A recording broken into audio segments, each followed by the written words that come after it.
capturing the heroic efforts of people, unleashing the power of story on business challenges, and using the 5 strategies of change management. These topics are covered as Dr. Terry Paulson explains how leaders make change work. Dr. Terry Paulson is a psychologist and author of such popular books as Paulson on Change and 50 Tips for Speaking Like a Pro. A prominent platform presenter as well, Dr. Paulson is a member of the International Speakers Hall of Fame.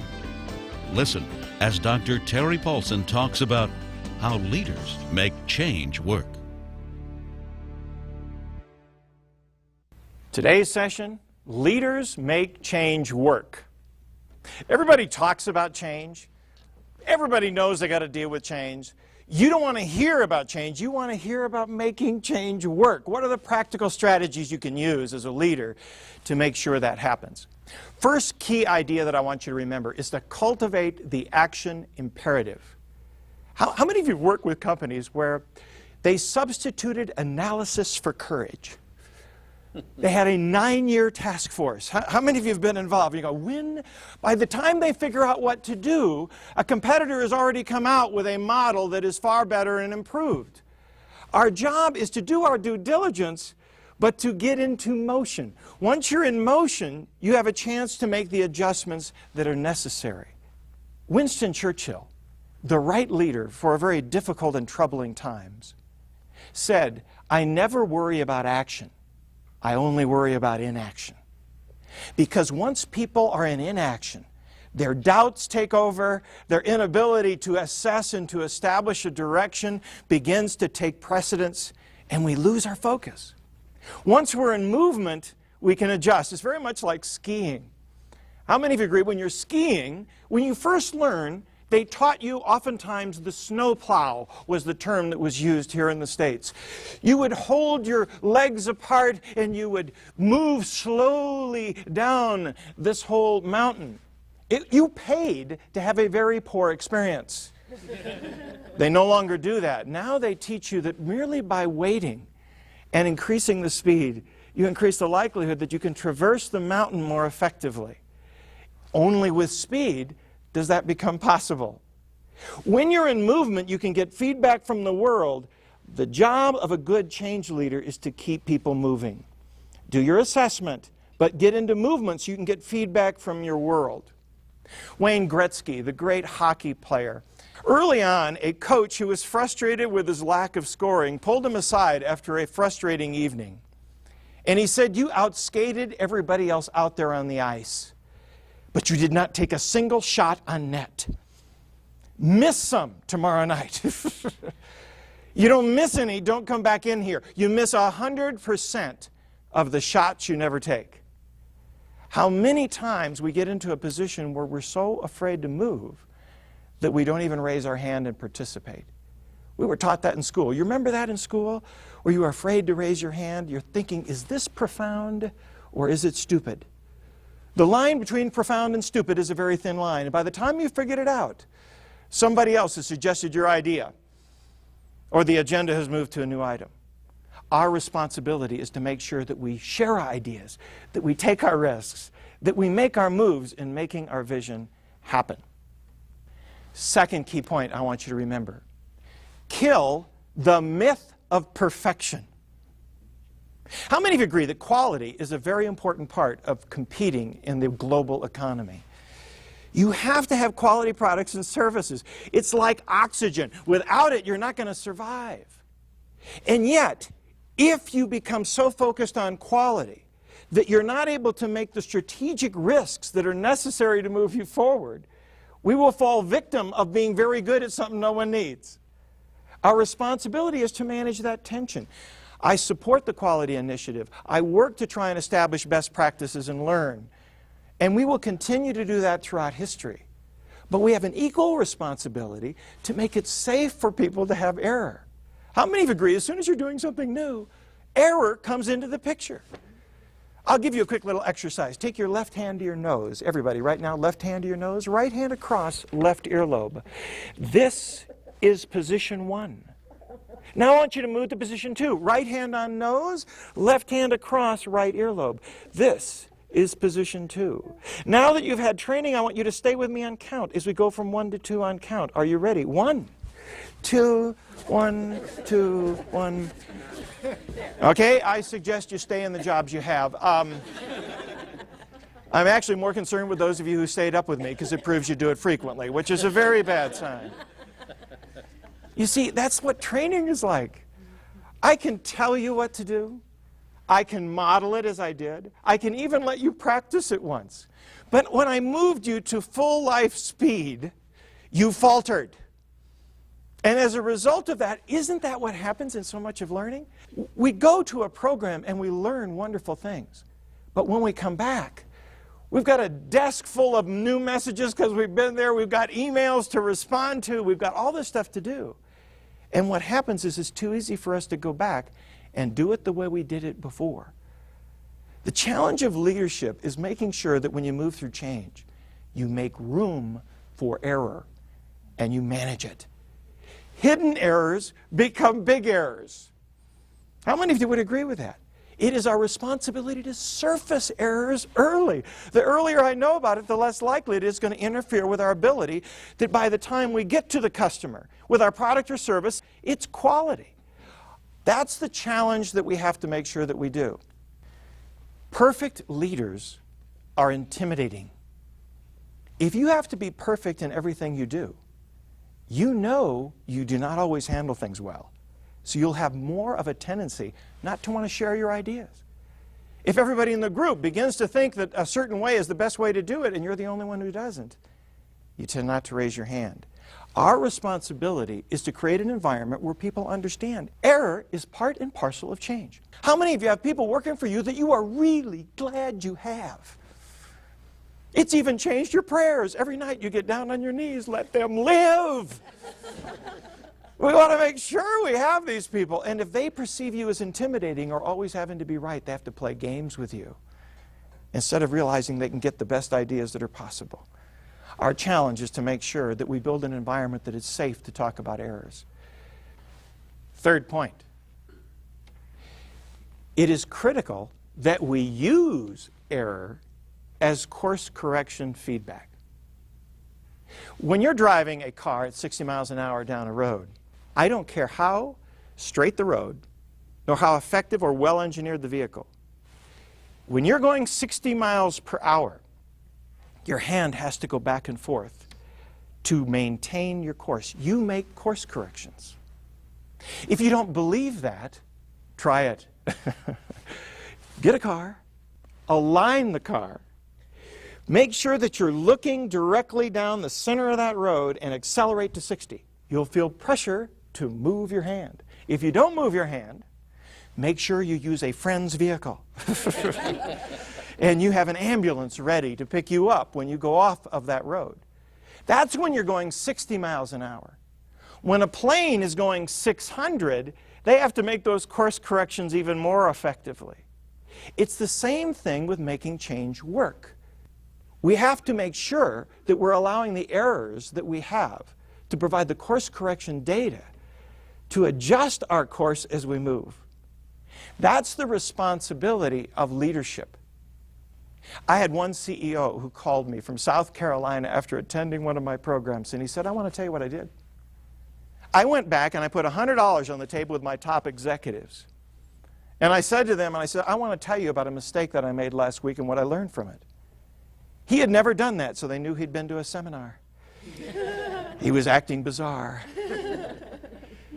He then told them the error that he had made, and he said, the reason I'm telling you that is that I don't want you to make the same mistake. We lost a lot of money as a result of my decision. We don't need to have us lose the money twice. Then he looked at the $100 and he said, you're probably wondering what the $100 is for. That's for anybody who can top it. Now you have a basic trust issue. I could win the $100 and lose my job. This may not be a good deal. They went around the room. Each person shared a mistaken judgment they had made and what they'd learned from that experience.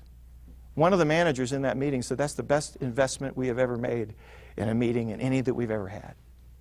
You see, our responsibility is not to just talk about our perfect quality and all the best practices. We need to do that.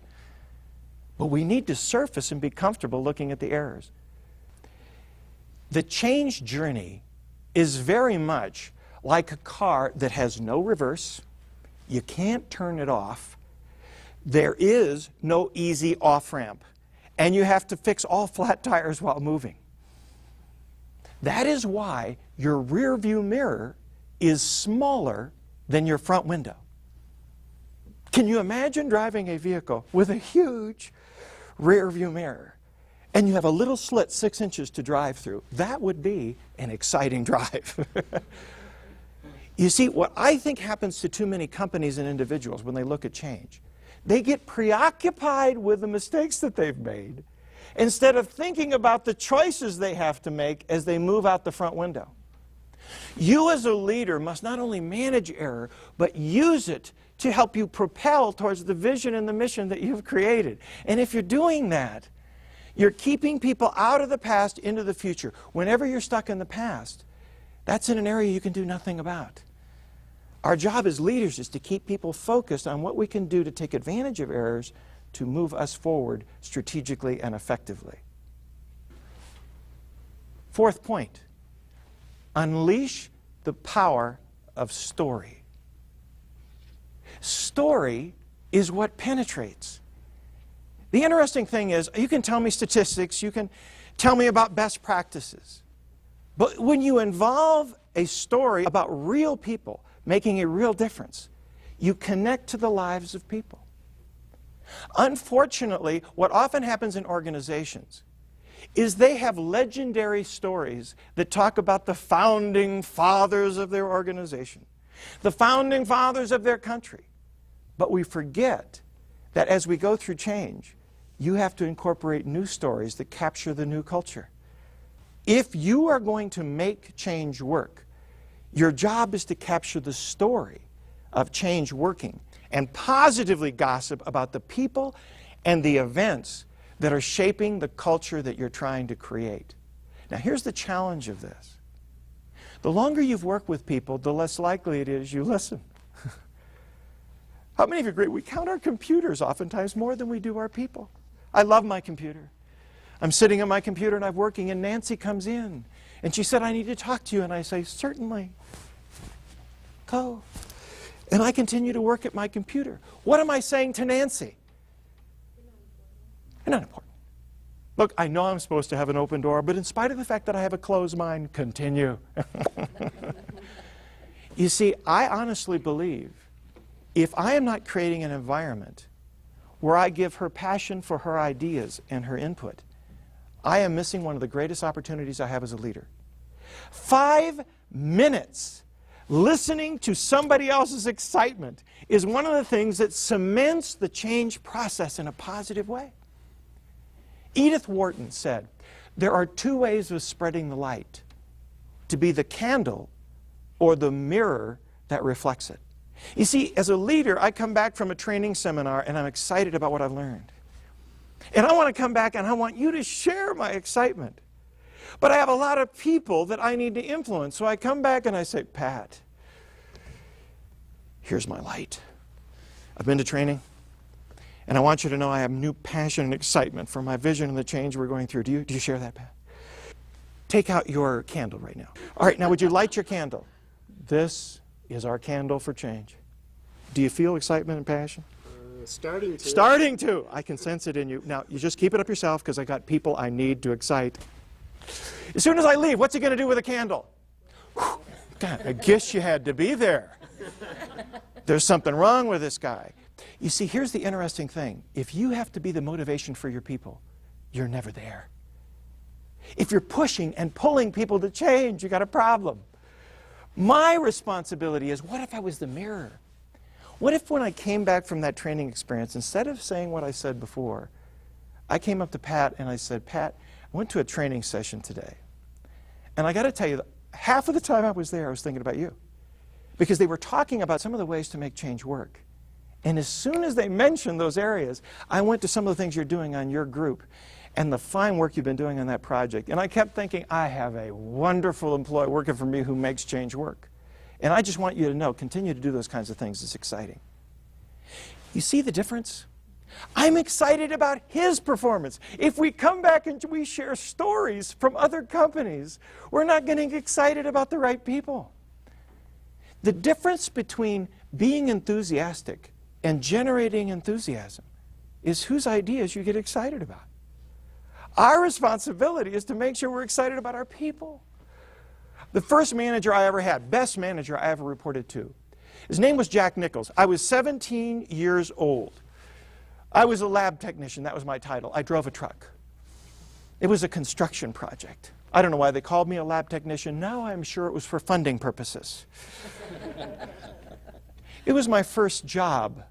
And on that job, he came to me on Friday and he said, Terry, every week I take a walk with each one of my employees. Your day is going to be Friday. That was my first job, so I didn't want to pretend like I didn't know what managers did. You know, I figured it out now. They walk with people.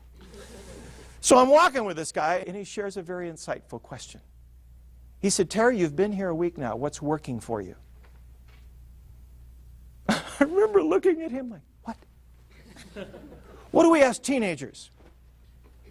That is not the question. We ask questions like, how's it going in school? We want them to get good at school because we eventually want them to leave. How's it going in sports? Maybe you'll get a scholarship or something. Are you on drugs? Seldom do we ask the question, what's working for you? I was glad we were walking. I'm walking with this guy, and I said, well, the guys taught me how to load the truck. We have very sensitive equipment, and that's been working. And he said, good, Terry, I'm glad you learned from the guys. But I want you to know something. When I first hired you, I knew there was something special about you. In fact, I expect to learn something from you this summer. I remember looking at him like, what? I felt like saying, you're in big trouble. This is all I know, and they told me this one. Talk to my mother. She knows I don't know anything. She'll give you an excuse note. That man ruined my summer. Because every single week he asked me that stupid question. And here's the interesting thing, just like school, because you know, my model for leadership prior to that was school. And you know what you learn in school? It isn't to be excellent in learning. You learn how to get from one class to the next. Isn't that what we learn? You learn how a teacher gives a test. First test, you study everything. Once you realize there's nothing from the text, what do you say to your friends? Nothing from the text. Burn them. You just studied the notes. The interesting thing about leadership is if all we're interested in is problems, that's what you get. Most leaders are problem-focused. Got any problems? Got any problems? Got any problems? No problems? Back to work. Nobody is asking what's working. By asking that question every week, he forced me to look at the issues and to struggle with my own sense of value. In fact, my best day was always Thursday, because if I got to Thursday and nothing had worked, my walk was Friday. I had to have something work on Thursday. Every week I had something to share. Twice that summer he said, Terry, I love that idea so much. Would you mind if we brought it up during the staff time? Now, I was 17. You got to look cool. Sure. In that staff meeting, I thought he'd forgotten halfway through. Then he said to the entire group, you know, Terry came up with something the other day. In fact, he did such a good job of explaining it to me. I remember looking at him, no, I don't want to say it. He said, go ahead, tell them, Terry, what you told me. I was intimidated. I was 17 years old. The rest of them were old, 30, 31. And I remember looking at his eyes and encouraging eyes that he had. He is the best listener I have ever dealt with in my life. Because I believe when you're the mirror, you're listening to the input of other people. And you're allowing their excitement and passion to show. And then you positively gossip about it to everybody you talk to. When you go into other departments, you say, I got to tell you about what Pat's been doing, or Rebecca, or whoever the person is. Because when you start to create that, you create momentum for positive change. What are the stories you tell? What are the best practices that your people are teaching you that you can cement into your culture? You need new stories. Final point. Take more of the blame and less of the credit. More of the blame, less of the credit.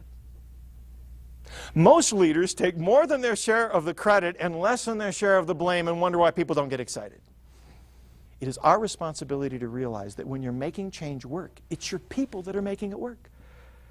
Our job is to make them look good. We tell the story, but in addition to telling the story, we also need to take responsibility when errors do occur. Because how many of you agree? We talked about it earlier. When you go through change, there are going to be times that you did a bang-up job and it still didn't work. In the medical profession, they have a term for that, heroic efforts. A team worked feverishly to save a person's life, and they still die. That doesn't mean a mistake was made. It may very well be that they did everything they possibly could, and they have to pat themselves on the back and move forward. If you do not support heroic efforts on the part of your people, I will tell you what they will come and say to you. It's not in my job description. Just have me do what I've always done. I don't want to take any new risks. If I'm going to get the heat every time something doesn't work, I only want to do what is safe. A lot of people don't want to be empowered because they're afraid they're going to get yelled at. I had one gentleman tell me, the best manager I ever worked for, first woman I reported to, second week on the job, he took the entire computer system down for the company. How many of you have had moments on your computer that were not user-friendly moments? Second week on the job, he's working in his computer, IT department, all of a sudden, oh. Shoot, he heard things coming out of other cubicles that were not constructive. He knew at that moment he had made a big mistake. He went to his boss and he said, I think I've made a big mistake. She, being approachable, easy to work with, said, I'm sure it's not as big as you think it is. He said, I think it could be bigger. At that moment, her eyes got big because she reported to a yeller. How many of you have had to deal with yellers in your life? These are people that whenever there's a mistake, they come back and yell and scream about it. She knew that if it was big, he's coming. So what did she want? She wanted information. Tell me what happened. He's giving information. Do you have any backup? No backup. Okay. What do you have? Into this conversation of problem solving comes her boss in low brain function. He was subcortical back here in the reptilian area. He's coming in. The whole system is down. His carotids were flapping. The guy who made the mistake is in the room with his boss, watching his boss get yelled at for his mistake. He's only been in the job 2 weeks. What's he thinking? I'm history. That's all he could think of. The only positive thought he had was, at least my resume is current. I won't even have to say I've been in this job. You know, a 2-week gap, they'll understand that. For 15 minutes, he watched as his boss got yelled at for his mistake. And not once in the 15 minutes did that woman even mention his name. How many of you would agree that would be tempting? You knew? All she would have had to say was, there he is! He is defective. Take him. She took the entire heat of that confrontation. Realize something. When you're inviting people to go through change, you're still responsible. You don't delegate that. At the end of 15 minutes, the big cheese finally ran out of steam and said to this woman, this mistake should have never even happened. And she said it did. And I take full responsibility for that. That's my area of responsibility. And every minute we're spending here is time we're not getting the system back up. The big cheese leaves. Now, he is alone with her. His previous experience is that pain goes downhill, increasing speed and severity. He was expecting to be yelled at. Instead, the woman did not even look at him, closed her eyes, took a couple of deep breaths. A smile formed on her lips. She opened her eyes and looked over at him and said, don't do that again. He said, I almost died. I said, I'll never do that again. And she said, I'm sure you won't. In fact, if it did happen consistently, we'd have a different kind of conversation. But I want you to know something. We share in some of that responsibility. We made proprietary changes in our system. We may not have updated you on all of those. And I also want you to know how many times in the IT department I have to find out who made a mistake. You had the guts to come in here and take responsibility. You're the kind of person I want on my team. I'm going to need your help to get this thing back online. What do you think that man's level of commitment would be to that leader? He showed me his business card. I said, am I supposed to see something? And he said, oh, I'm glad you can't, because in the white space, every morning when I get up, I write the same thing in invisible ink. Servant. I would do anything for her because she stood up for me. Let's summarize the session. First, remember the importance of cultivating the action imperative. Stay in action. Only when you're in action do you get the opportunity to get feedback from your world that allows you to make the course corrections that are necessary. Secondly, kill the myth of perfection. Quality is important, but balance that with an equal emphasis on being able to manage error. There's going to be error whenever you go through change. Our job is to use that as data and feedback in the course correction process. Make sure you're cultivating and finding the positive story about what's working in the new culture you're trying to create, and honor your people by positively gossiping about their performance. And finally, learn to make sure that you take more than your share of the blame and less than your share of the credit. When you do that, we will make change work.